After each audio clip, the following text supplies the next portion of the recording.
Esta semana vamos a estar trabajando propiamente el proceso de análisis, tanto cualitativo como cuantitativo. En este video vamos a hablar de cómo podemos hacer el análisis cualitativo.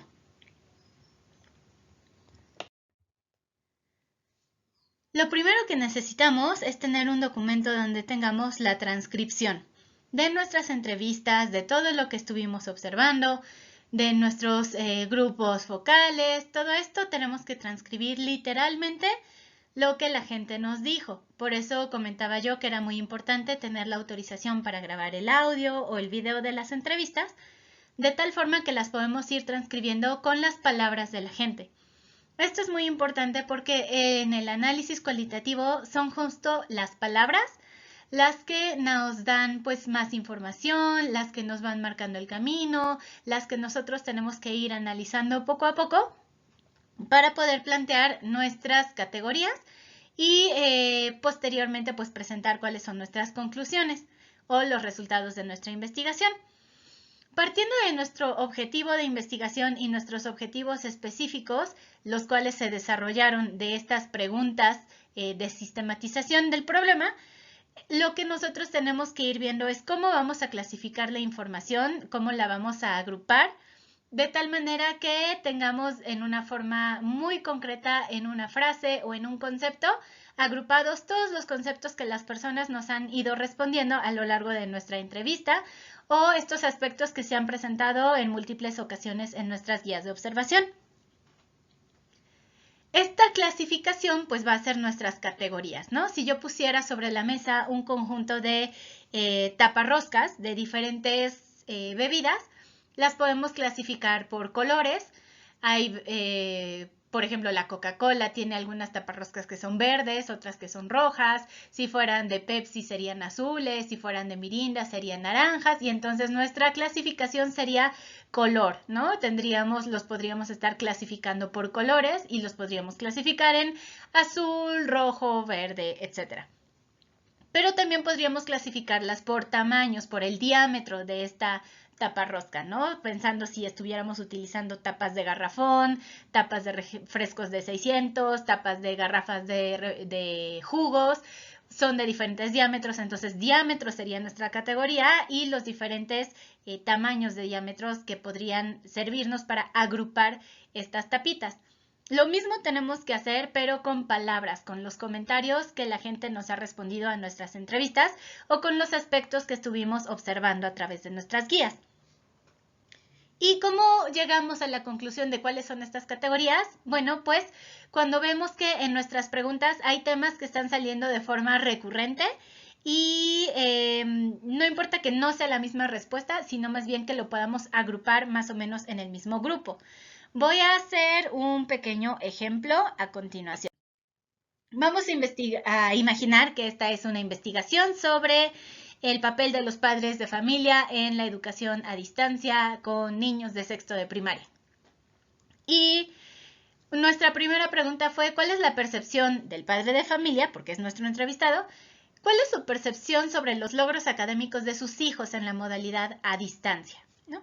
Y este padre de familia nos contesta, por ejemplo, pues a mí me ha sorprendido porque veo que mi hijo trabaja y hace tareas. Yo pensé que se iba a distraer con juegos o con Facebook, pero la verdad lo veo estresado con el trabajo y me imaginaba que iba a ser más fácil, pero no.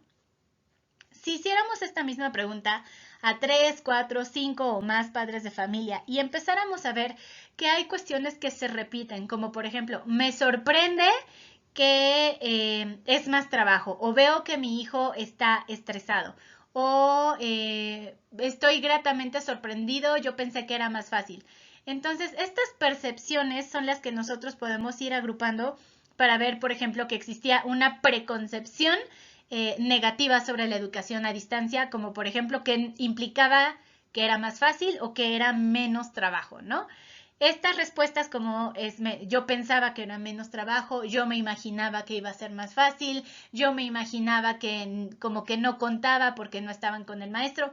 Todo este tipo de respuestas las podríamos categorizar, ¿no? Bajo este término de preconcepciones negativas o preconcepciones sobre una menor carga de trabajo en las redes sociales, que la gente, en las redes sociales o en la educación a distancia, que la gente o los padres de familia al responder esta pregunta se imaginaban que iba a ser menos trabajo o que iba a ser más fácil. Si encontramos también, por ejemplo, que el tema de le da angustia, yo veo que están estresados, yo veo que se molesta con mayor facilidad, se pone triste cuando es hora de conectarse a clase, podemos hablar de la respuesta emocional, la percepción de los padres sobre la respuesta emocional. O al contrario, padres de familia que digan, no, pues yo lo veo súper contento a la hora de conectarse a la clase. Estas respuestas emocionales las podemos ir subcategorizando, ¿no? Como respuesta emocional como categoría general y una respuesta emocional negativa o una respuesta emocional favorable como una subcategoría. Tenemos otra pregunta, por ejemplo, si colocara en una balanza la educación presencial y la no presencial, ¿considera que una tendría mayor peso educativo que la otra o ambas el mismo peso o qué piensa usted al respecto? Y aquí tenemos una respuesta ficticia.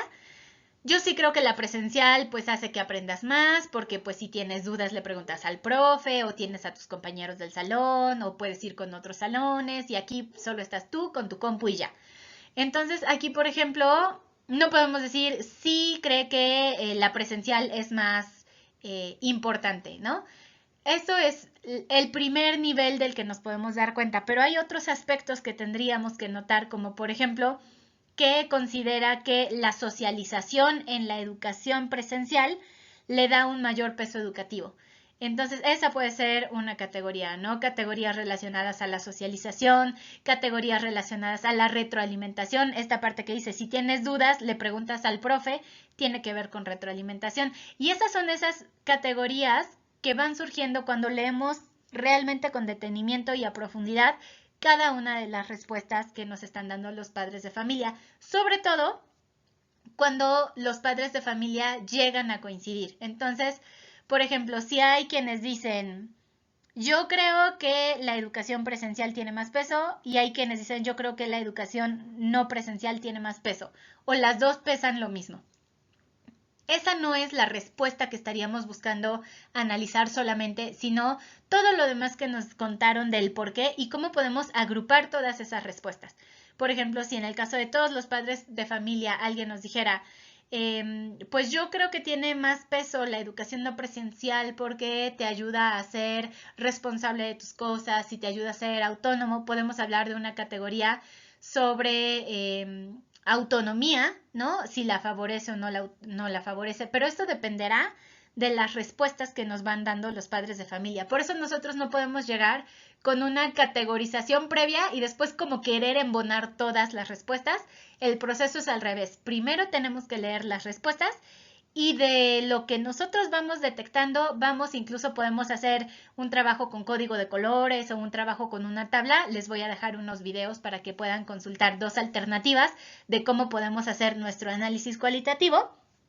Pero tenemos que partir de las respuestas para proponer nuestras categorías. Aquí tengo otras preguntas, ¿no? Por ejemplo, ¿cómo se ha sentido usted, padre de familia, al apoyar a sus hijos en la modalidad a distancia?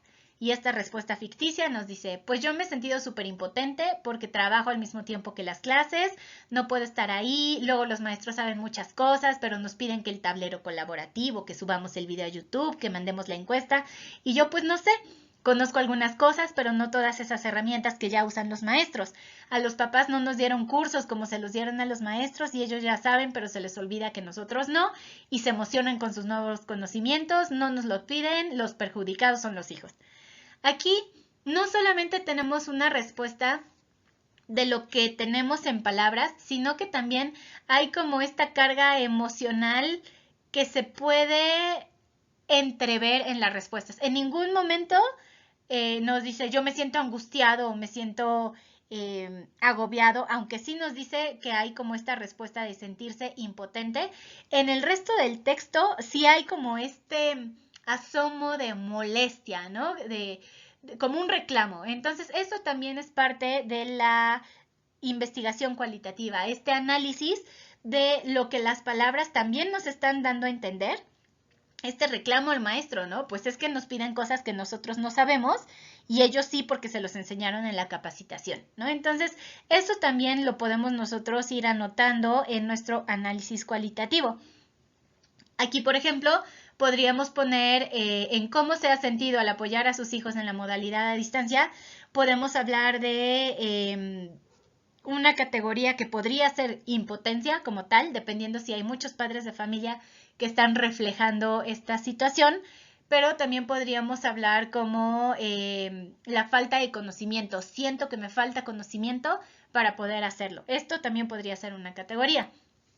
Tenemos otra pregunta donde nos dice, ¿qué herramientas o conocimientos necesitarías para poder dar un mejor apoyo a sus hijos? Y aquí, pues todo, o sea, para mí todo ha sido muy difícil, no tengo tiempo, creo que a los maestros se les olvida que soy mamá, que trabajo, que atiendo casa, que ahora soy apoyo del maestro y que cocino y que hay que hacer esto.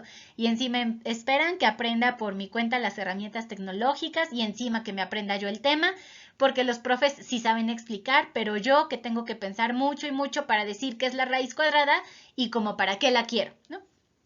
Entonces, aquí ustedes pueden ver que el investigador no parafraseó ni le corrigió la redacción, no, no, no. Esto es una transcripción tal cual de lo que esta madre de familia ficticia contestó a este investigador ficticio.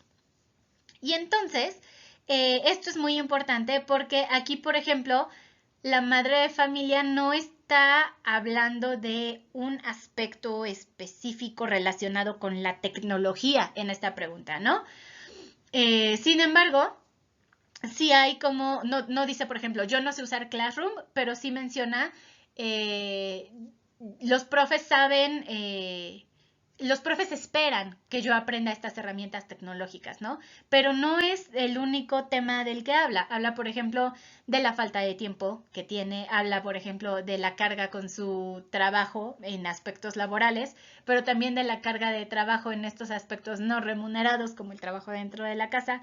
Y también habla, por ejemplo, de la falta de preparación académica para poder transmitir los conocimientos específicos del sexto grado, ¿no? Que se supone está planteado esto como de manera imaginaria, donde están hablando de la raíz cuadrada y ella dice que no se siente capacitada para explicar qué es una raíz cuadrada, ni como por qué es importante aprenderla, ni para qué sirve en la vida.